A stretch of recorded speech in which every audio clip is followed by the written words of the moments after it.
اعوذ باللہ من الشیطان اللعین الرجیم بسم اللہ الرحمن الرحیم الحمد لأہلہ والصلاة علی اہلہا اما بعد۔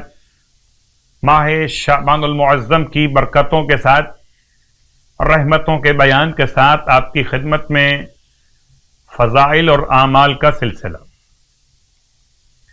صلوات شعبانیہ کے کلمات میں سے ایک کلمہ آپ کی خدمت۔ فرماتے ہیں مولا امام سجاد علیہ الصلوۃ والسلام وَهَذَا شَهْرُ نَبِيِّكَ، اور یہ ماہ شعبان تیرے نبی کا مہینہ۔ تیرے نبی کون؟ سید رسولک، تیرے تمام رسولوں کے سردار۔ شعبان الذی، یہ مہینہ ماہ مبارک شعبان کا۔ الذی حففتہ منک بالرحمہ، جس کو تو نے بھر دیا ہے اپنی بارگاہ سے رحمتوں سے۔ والرضوان،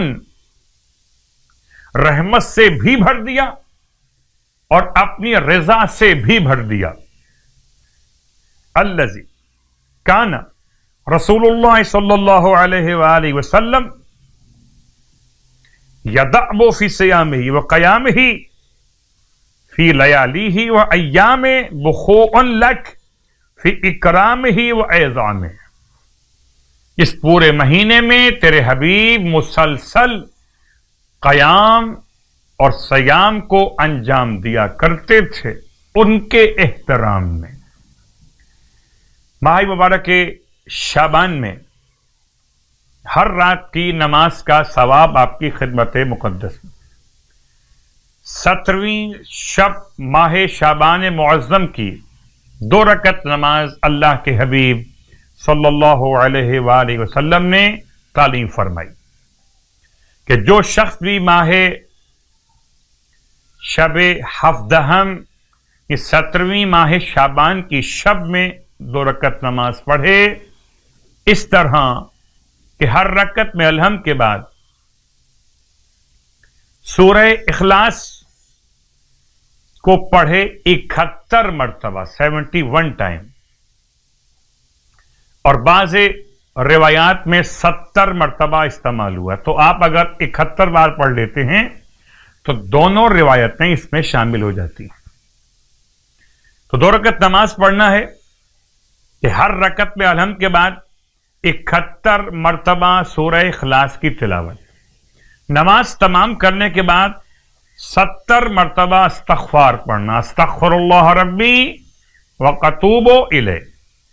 فرماتے ہیں اللہ کے حبیب کہ اپنی جگہ سے اٹھے گا نہیں مگر خداوند عالم اس کے سارے گناہوں کو بخش دے گا اور آئندہ اس کے گناہ لکھے بھی نہیں جائیں گے۔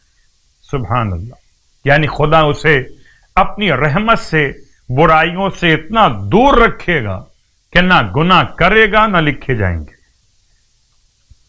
ماہ شعبان کے 17 روزے رکھنے کا ثواب اللہ کے حبیب ارشاد فرماتے ہیں کہ جہنم کے تمام دروازے ماہ شعبان کے 17 روزے رکھ لینے والے پر بند کر دیے جائیں گے۔ خدا ہم سب کو ماہ مبارک شعبان کے صیام اور قیام کی توفیق عطا فرمائے، الہی آمین۔